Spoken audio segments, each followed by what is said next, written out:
حسین حسین حسین حسین حسین خبر شان کرتے ہیں سیالکوٹ سے جے این نیوز کے ڈپٹی بیورو چیف سید انصر عباس شاہ کی رپورٹ کے مطابق چیئرمین ادارہ تاجدار یمن پاکستان ضلع سیالکوٹ اور خلیفہ مجاز مرکز اویسیان نارووال علامہ پیر حافظ محمد لقمان اویسی کی صاحبزادی نے گورنمنٹ ویمن یونیورسٹی سیالکوٹ سے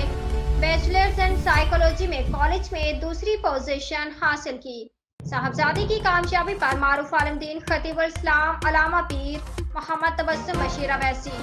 سجادہ نشین مرکز اویسیان نارووال اور چیئرمین ادارہ Tajdar Yaman Pakistan Haji Muhammad Nasir Qadri advertising manager P N P news H D bureau chief روزنامہ Khabardasht Riyadh Saudi Arab Chaudhry Muhammad Yaqub Owaisi advocate chief executive ادارہ تاجدار یمن پاکستان علامہ پیر حافظ محمد عرفان اسلام اویسی صدر بزم رضائے محمد صلی اللہ علیہ وآلہ وسلم ضلع نارووال انجینئر محمد محسن حیات آف مسجد حافظ منیر احمد قادری آف سیالکوٹ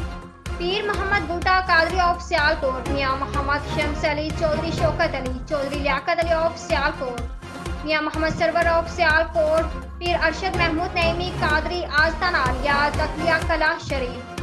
علامہ پیر محمد سرور سلہری آستانہ عالیہ ظفروال اور دیگر معززین نے مبارکباد پیش کی اور نیک خواہشات کا اظہار کیا۔ علامہ پیر حافظ محمد لقمان اویسی کی صاحبزادے نے کہا کہ میری کامیابی اللہ تعالیٰ کی رحمت اور حضور اکرم صلی اللہ علیہ وآلہ وسلم کا صدقہ اور علامہ پیر محمد تبسم بشیر اویسی کی فیضان اور میرے والدین کی دعاؤں کا نتیجہ ہے۔